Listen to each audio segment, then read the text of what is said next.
Breaking news today. Overnight, authorities appeared to back off claims that the wreckage of Flight 8501 was found at the bottom of the sea. Reports had said that Sonar found fuselage. But then AirAsia's CEO said it's too early to draw such conclusions.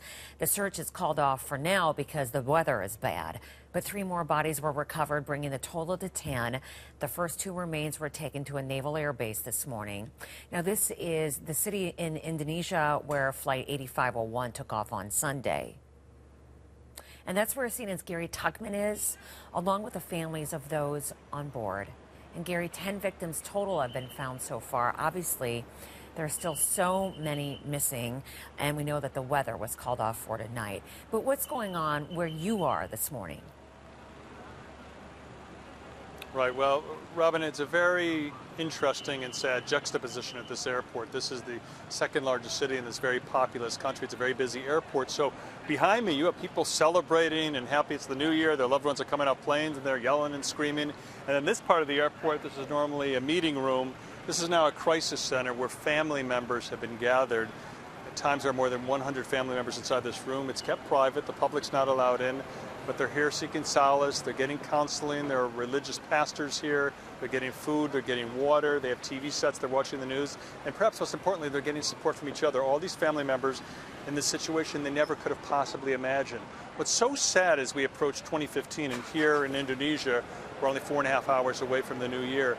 Many of the people went on this plane, Robin, on Sunday, were going to Singapore to celebrate the new year. And now as we come to the new year, you have these family members who are suffering so greatly. Most of them have come to terms with the fact their loved ones have died. Now they just want their bodies back. And as you said, they've recovered 10 bodies, but that still means there are 152 souls who have not been recovered as of yet.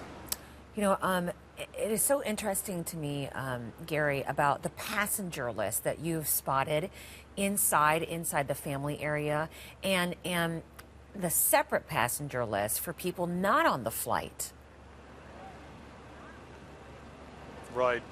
There's, on the bulletin board right behind me, just before you get into this crisis center, there's a list of all the passengers and crew members who were on the flight. It even has their dates they bought their tickets. I looked at one man who bought his tickets the day before the flight, spur of the moment, got on the flight. He probably perished. But you also have 15 names at the end of the list, and it says no-shows. And these are people who had tickets and ended up not going on the flight. And one of the things I saw was a husband and wife and their infant child who missed the flight. And one of the reasons most of them missed the flight, or at least some of them missed the flight, is that they changed the departure time of the flight to 2 hours earlier. And you know how when you go on a plane, you may have bought a ticket 8 months ago, and you'll get an email from your airline saying we've changed the time.